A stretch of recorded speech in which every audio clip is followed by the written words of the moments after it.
Dr. Joe Dispenza? He Yeah. says, how many thoughts do we have in a day? Yeah, Dr. Joe Dispenza talks about we have over, I don't know, like Man. 90,000 thoughts a day, something crazy, Right. right?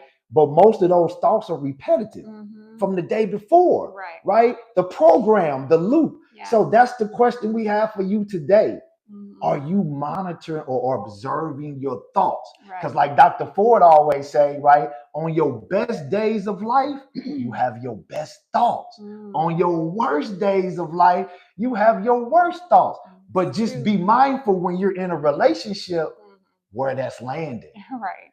Ooh, okay, so listen, an unhealthy mind creates unhealthy stories. If your thoughts are unhealthy all day, then your communication with your partner will be unhealthy. Man, y'all got mental health, good people. Yep. What you do for you has to come out. Has to come out. How you treat you, how you talk to you, it has to come out. This is 27 years in, man, right here, right? Talking. So anything else you want to add to that part, babe, before we go to the emotional health part? No. No? You sure? Get the people some. No. Look, good people, look, you got to have fun in a relationship, man. This is my boo thing, good people. 27 years. We've been together damn near 3 decades. We're married damn near 3 decades. Been together for 3 decades. Right. Yeah, so okay, so now this next part we going to emotional health. Oh, this is a big one. Like I said last time, emotional health is your energy in motion, right? So what energy is your partner feeling? Oh, wait. So listen. What happens when one of us gets emotionally dysregulated? You could talk about that. When you're emotionally dysregulated and you're dealing with that yourself, how does that come out with me and you? You know, because everything's emotionally dysregulated at that point. I mean, my relationship with you, the boys, anything that I have going on in my life is also becoming emotionally dysregulated. And then does that make you more defensive? Because I know for me, if I'm emotionally dysregulated, anything you say, I'm on edge now. Why are you saying it like that? Why you say this? Why you say? I'm pretty sure I do that. So is that kind of how you do it as well? Oh yeah, definitely. I mean,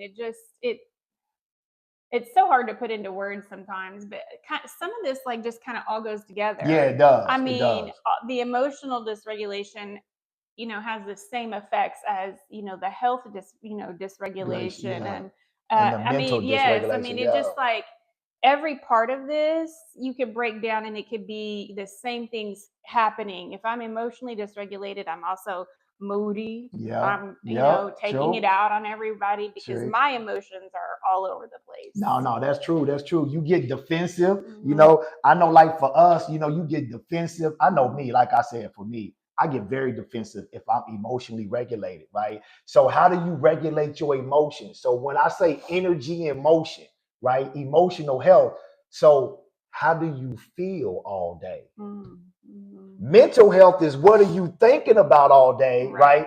Physical health, are you getting your body moving? You know what I'm saying?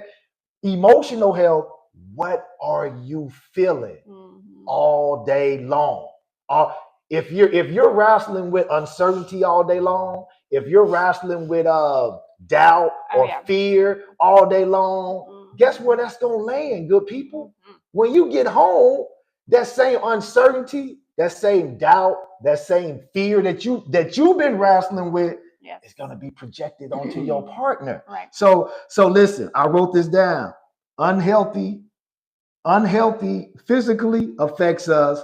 Unhealthy mentally, I just said that affects us. Emotionally affects us, and now spiritually, right? So what is your energy in motion? How is your emotional health? Because your partner feels that. And it's not your partner's job to regulate that, but it's your partner's job to help you get through that, right? Yeah. Right?